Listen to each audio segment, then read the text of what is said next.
So, hello mga adventure and welcome to my vlog.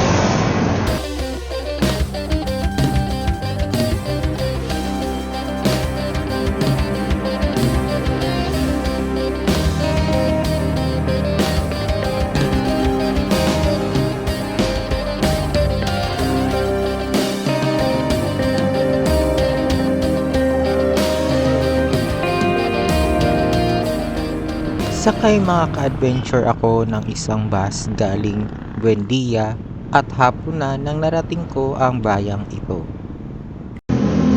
So sa ngayon talaga mga ka-adventure ay nandito ulit tayo sa isang bayan or city na nga ba ito dito sa probinsya ng Batangas. Dito mga ka-adventure sa western coast of Batangas, matatagpuan ang isang bayan where the rhythm of the sea meets the energy of everyday life. Isang lugar na kung saan nagpapatuloy ang kasaysayan to its street, people, and its tradition. At ito mga ka-adventure ang Lemery, Batangas, kung saan isang bayan na nagsisilbing gateway to Western Batangas.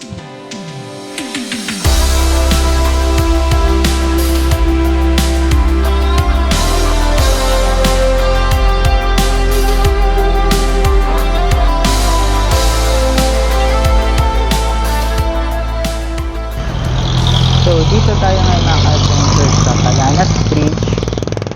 At sa tulay na ito mga ka-adventure ay dito dumadaloy ang Palanas River na nagmumula pa sa bahagi ng Pansipit River. At kung titingnan nila mga ka-adventure ang mapa ng town proper ng Lemery, Batangas ay napapaligiran ito ng mga ilog at may tuturing natin ito na isang isla.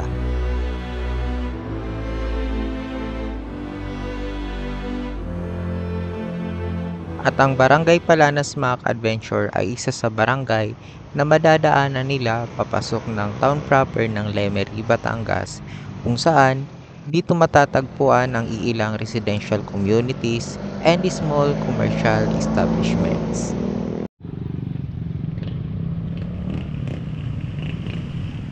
Lakad din natin mga ka-adventure kung madadaanan natin itong SM Lemery, Batangas.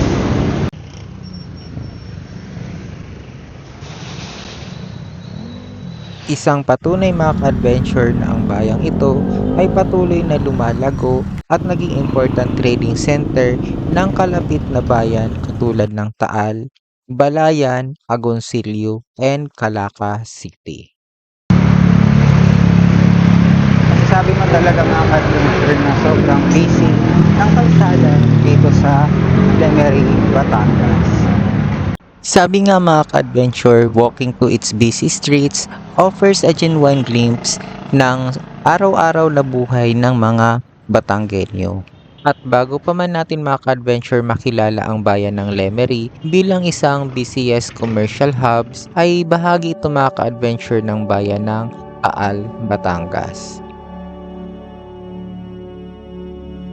Mailalarawan natin mga ka-adventure ang lugar na ito noon bilang isang lugar na may matabang lupain at malapit sa Balayan Bay na kung saan ang mga naninirahan dito ay umaasa sa pangingisda, pagsasaka at kalakalan para sa kanilang kabuhayan. At ang lugar na to ay tinatawag noon mga ka-adventure na Punta at kinalaunan ay tinawag itong San Jeronimo. Sa lugar na din na mga ka-adventure ay dito nakahimpil ang commanding officer ng San Jeronimo na si Captain Roberto Lemery. At isa sa tagubilin niya ay pag-aralan ang wika ng mga katutubo at linangin ang pakikipag-ugnayan sa kanila. Kilala mga ka-adventure si Captain Roberto Lemery sa kanyang malasakit at pakikisama sa mga taga rito, kaya naman ay minahal siya ng husto ng lugar ng San Jeronimo.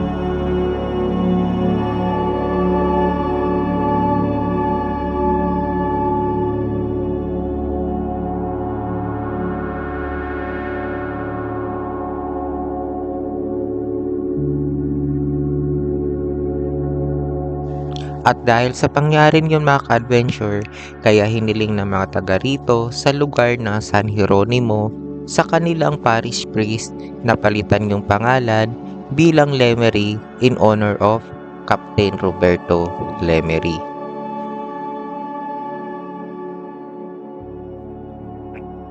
Noong 1858 mga ka-adventure, ang baryo ng San Jeronimo ay opisyal na nakilala bilang Lemery.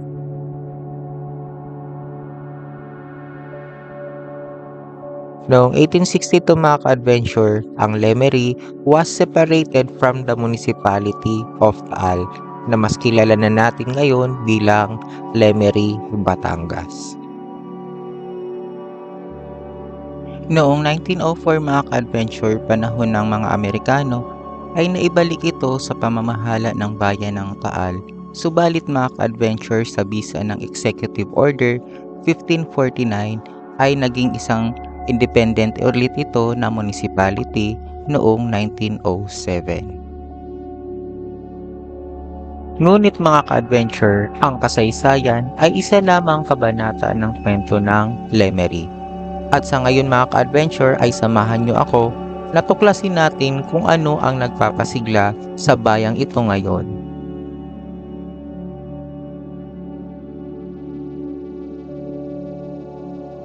So napuntahan natin kanina kasi sa school dito sa Lemery mga ka-adventure. At dito mga ka-adventure, madadaanan natin ang mismong municipal hall ng Lemery. Bukod mga ka-adventure sa pagiging civic and administrative center, ang gusaling ito mga ka-adventure ay isang mid-century or isang American colonial civic style building. At sa harap naman mga ka-adventure nitong kanilang municipal hall ay dito matatagpuan ang kanilang parish church.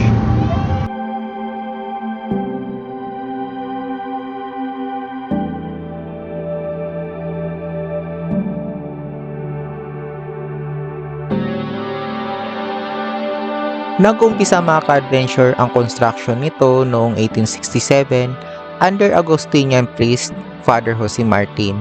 Ilang taon na kung saan naging isang ganap na bayan ang Lemery.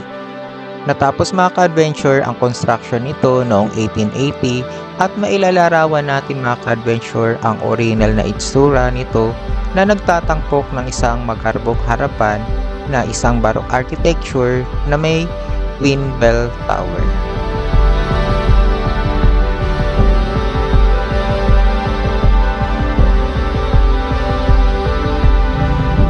Noong 1868 mga ka-adventure ay parehong inalis ang harapan nito o ang fasad kasama na ang Twin Bell Tower na kung saan binigyan daan nito ang isang modernong istrukturang gawa sa simento. Kilala mga ka-adventure ang parish church na to bilang San Roque Parish. Sa bawat sulok ng simbahang ito mga ka-adventure ay dito nakasulat kung paano pinatatag ng pananampalataya ang mga taga rito sa bayan ng Lemery.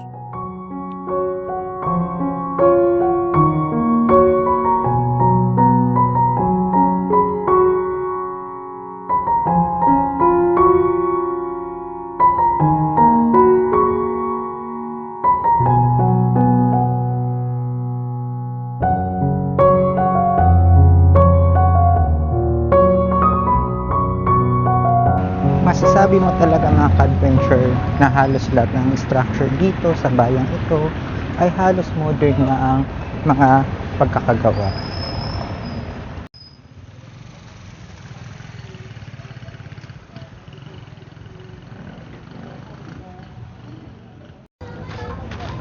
At sa kalooban na ito mga ka-adventure ay may mangilan-ngilan na commercial establishment na matatagpuan rin dito sa bayang ito.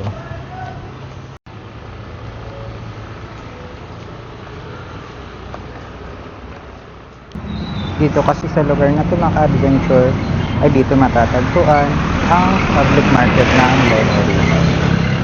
Ang palengking ito mga ka-adventure ay isa sa busiest and most important commercial centers dito sa Western Batangas. Mamamangha ka talaga mga ka-adventure kasi sobrang lawak talaga ng kanilang public market. Sa paglalakad ko sa palengkeng ito mga ka-adventure ay nagbibigay ng sulyap sa pang-araw-araw na gawain dito sa bayang ito na kung saan mapapansin nila ang friendly atmosphere na kung saan dito kilala ang Batangas. So dito mga ka-adventure malapit din sa palengke na katayo ang ilang kabahayan.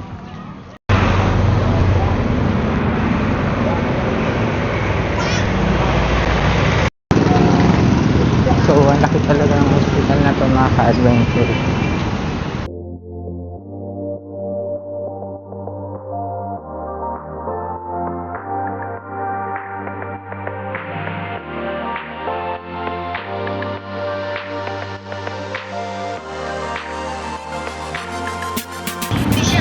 So ganito talaga kalawak mga ka-adventure yung lugar kung nasaan yung mga commercial establishment dito sa Lemery.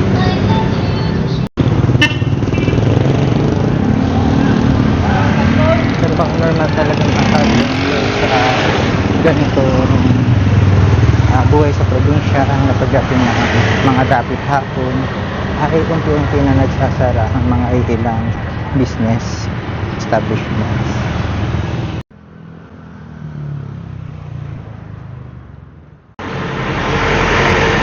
At dito mga ka-adventure, malapit sa dulo ng Lemery, may nakita akong isang ancestral houses. At located ito mga ka-adventure dito sa Justicia Street dito sa District 1. Sa lugar din na to ay dito matatagpuan ang tila guho ng isang lumang bahay.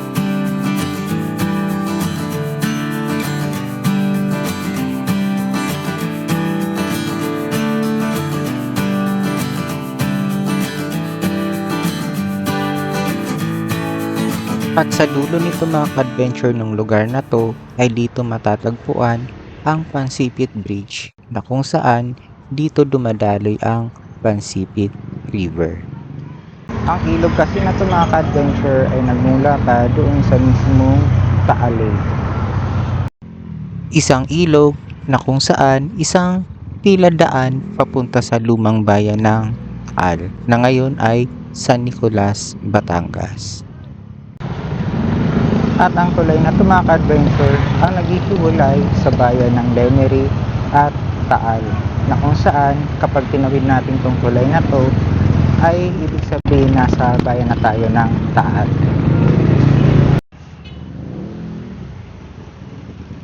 Habang naglalakad tayo mga ka-adventure dito sa kalsada ng Al Batangas, maaalala natin na bago pa man maging isang malayang munisipalidad ang bayan ng Lemery, ay naminsan naging bahagi ito ng bayan ng Al.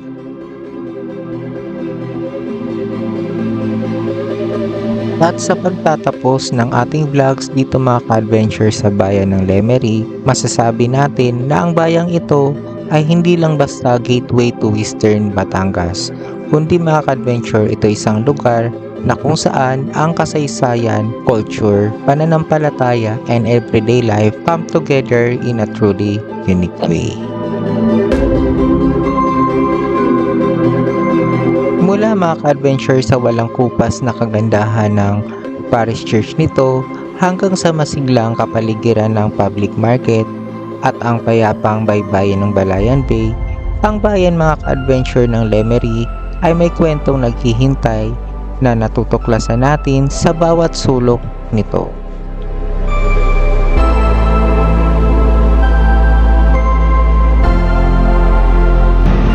And that's all for this vlog mga ka-adventure, and thank you for watching and see you next time.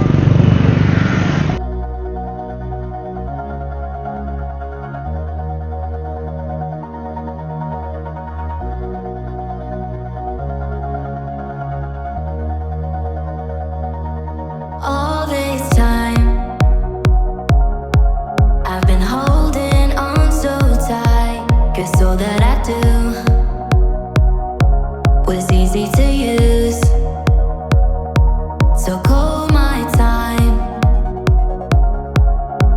you